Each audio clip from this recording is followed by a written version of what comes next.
Captain Pappy. That's what they call me here at the Duck Dock. My mother did not call me Pappy.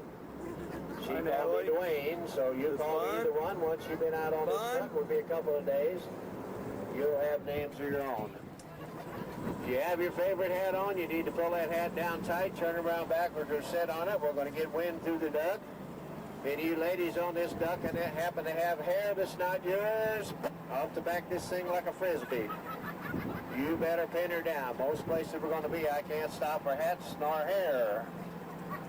Over on the right side of the duck, a landmark to this area known as Dewey Ball Mountain.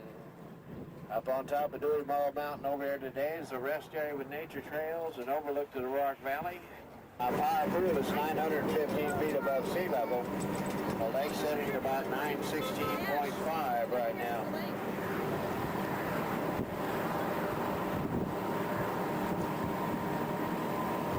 You ladies probably weren't aware of it when you got a ticket to ride the duck, but you do get a bonus, ladies.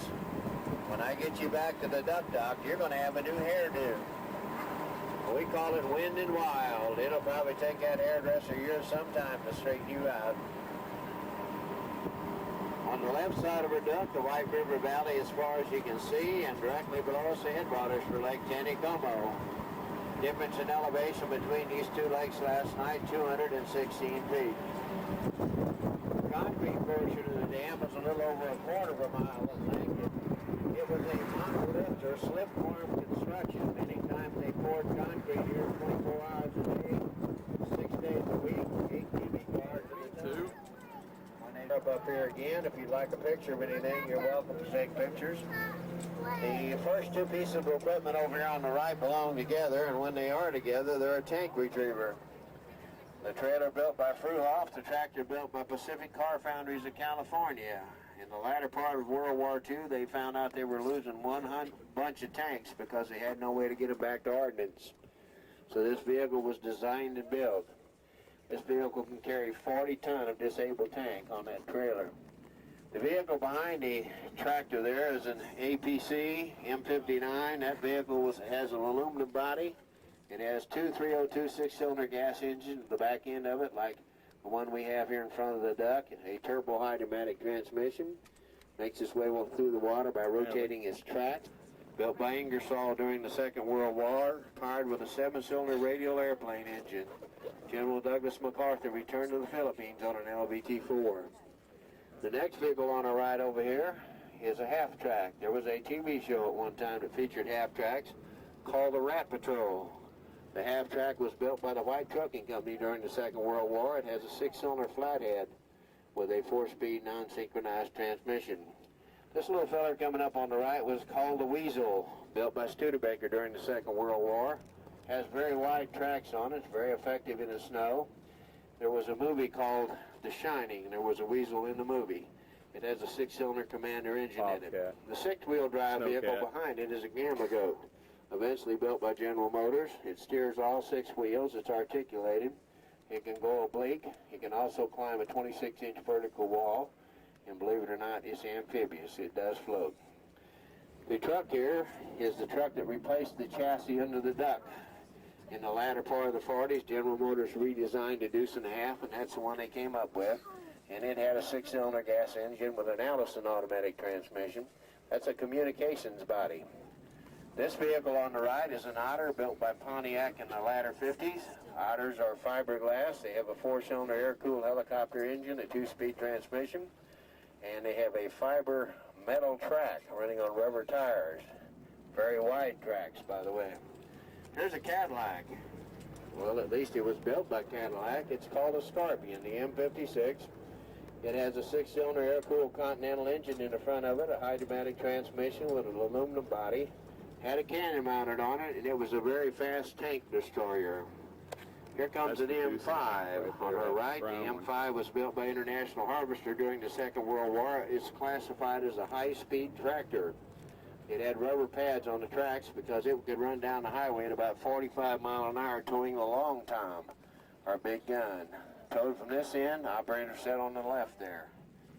Then we have a Lark. Larks were built by the Bell Company, the LARC, built in the 60s, a little bigger than the duck, a little easier to load and offload, aluminum body. an 8-cylinder Cummins diesel engine in it. Over on the left side of our duct, this slot you're looking through, there was a 6-story rock crusher sitting there back in the good old days when they returned Baird Mountain down. And over to our left, there's an entrance to a cave. The state of Missouri is known as the Cave State. Now, in order to get this radio tower, and from where that rock crusher was, right over here, down to where that radio tower is today, is how long that belt was. Now, a hill person would say that was a fur piece. A fur piece, you betcha. There are pictures of it right there. $1. When this story got out, most of the people, when they weren't planting or harvesting, they were down along the White River opening up mussel shells. Well, the largest pearl found in the area was 5/6 of an inch. It was found in the White River down in Arkansas. And there is a pearl out of the White River. Creek Bridge is about 7 miles from here. That's new Highway 86. Old Highway 86 is underwater right out here. And about 1.5 miles beyond that bridge, you can cross the state line, go into Arkansas. Once you get into Arkansas, you can travel about 20 miles farther before you run out of lake. So if you decided to take a boat ride someday and start down here in Arkansas and follow the lake all the way around, you'd end up back in Arkansas, and you would have traveled 109 miles. The larger island you see down there is the top of Goat Hill. Below Goat Hill, there's a town called Oasis. It's in about 90 feet of water. It got covered up accidentally in 1956. I'll tell you about that in just a bit. 745 miles of shoreline to this lake at Power Pool, 43,000 square acres of water. Now you're looking almost due west. And if you look on the horizon over there, you'll see 3 round top mountains. Actually, there's 4. The big one is 2, and it's hard to distinguish from here. Those are the 4 brothers down at Berryville, Arkansas, 40 miles from here. They do have a name. The big one there is called Larry. The one behind it is Daryl. The next one is Daryl, and the 4th one is Daryl. Told you they're the 4 brothers. Down below us, the entire state park that I was talking about. Campground 1 to the right, 2 to the left, and the Table Rock State Park Marina sitting right in between the 2. And in that crescent-shaped piece of ground over there is a subdivision called Poverty Point. Right out in this area here, there's another town. A little town in 100 feet of water by the name of Cedar Valley. Old Highway 86 went across right here. That's the old 86 campground sticking out over there on the other side. Down below, if you can see the highway, it's kind of small. We're about 1,400 feet above sea level here. One of the high spots in southwest Missouri. Then if you look left, you will be able to see what looks like 2 bodies of water, and actually all you're looking at is a peninsula.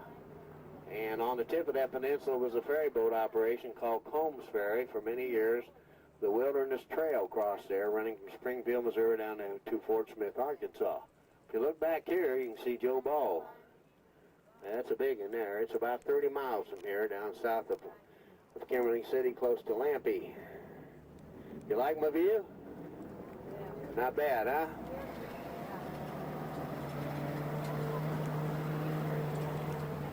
Now you can kind of sneak a peek right here and see quite a bit of Branson. Before the leaves all got out here, we could see almost all the Branson from up here. Board. We'll let you decide, okay? We can do it one of 2 ways. We can go in like the duck fast, or we can go in like the turtle slow. How many of you want to go slow like the turtle? Stick your hand right up there if you want to be a turtle. How many of you want to go like the duck? Fast. How many of you just soon get off right now? Let me explain to you about a duck. When the duck goes in the water, the bow has to come up. If the bow doesn't come up, then we got a problem. Okay? When the bow comes up on a duck, the stern of the duck goes under. That's the stern. So that means there's going to be water come up to where that ladder is. And it's going to go across that floor. And it's going to come down that aisle. And as it comes down that aisle, it's going to detour in those 2 seats right there. They're called the soggy bottom seats. Guess what you guys need to pick up? Okie dokie, we do need to make sure that none of the children on board the duck have their face or mouth up against the rail in front, because the duck will slow down. You will lean forward, so they need to be back about 6 or 8 inches. Remember, on the way down, this is the way most of you voted. right.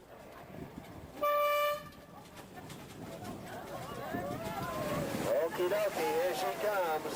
Woo! Oh yeah! Oh yeah! Welcome to Table Rock Lake. What do you think of that, Natalie? Pass it back. That was neat, wasn't it? Oh yeah, it's awesome.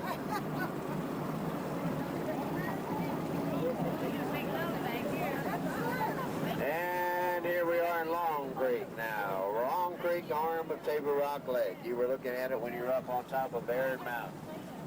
The peninsula right out ahead of us. Combs Ferry down to the right. On the other side of the What you think of that, peninsula, Nash? Table Rock Lake. Is that cool? Right about Feet where got you see wet, the didn't they? ahead of us, the lake makes a bend and it heads out A lot of towards the water, west wasn't for a it? period of time. Oh, you know, nah, we're okay. This lake was put in this valley back in the 50s for flood control. There are 4 lakes in the valley.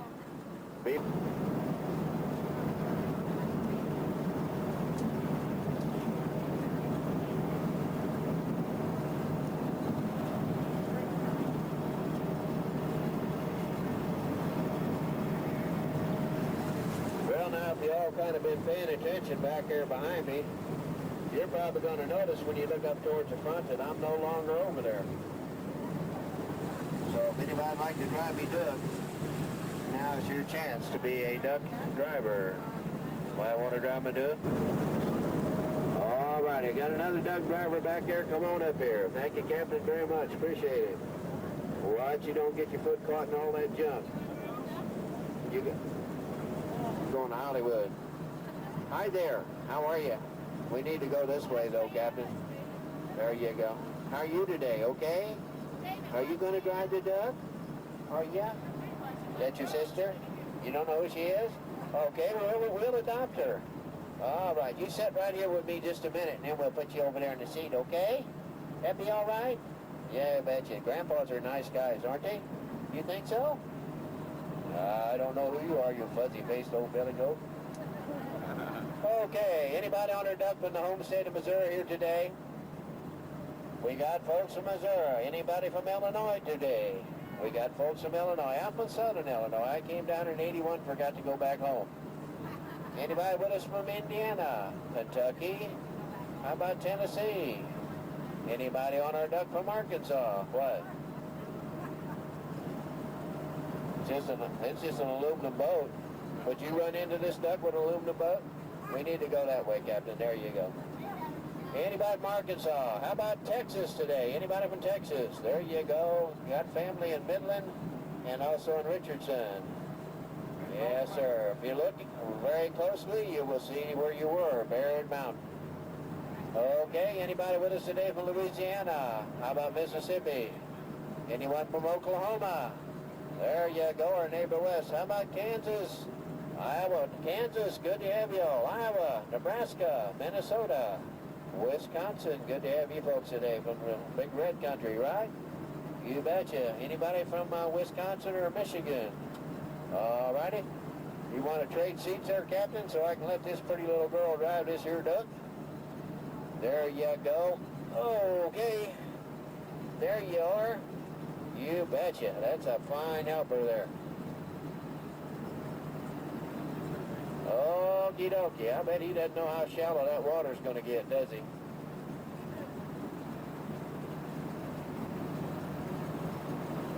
Okay, we have anybody out from out west like Colorado, Arizona, North or South Dakota, New Mexico, Nevada, Utah, Idaho, Montana, Wyoming, Washington, Oregon, or California? Anybody from Florida, Georgia, Alabama, North or South Carolina, Virginia, West Virginia, Pennsylvania, Ohio, Maryland, New York, New Jersey, Connecticut, Rhode Island, Delaware, Massachusetts, Connecticut, and I said that, Vermont, New Hampshire, Maine, Vermont, got there, didn't I? You betcha. Anybody from Canada today? Did I miss anyone? Stick your hand up. What did I miss? Tennessee? Did I miss Tennessee? Kentucky, Tennessee? Did I? Did I miss Tennessee, guys? I don't think so. See, they're all saying, no, I didn't. You did, but I didn't. All righty. If I did, I apologize, and I wouldn't do that on purpose. Anybody else want to drive me, Doug? All right, come on up here. Thank you, hon. You're a fine helper. You betcha. You hold on real tight going back, will you? Yes, sir. That's a good helper.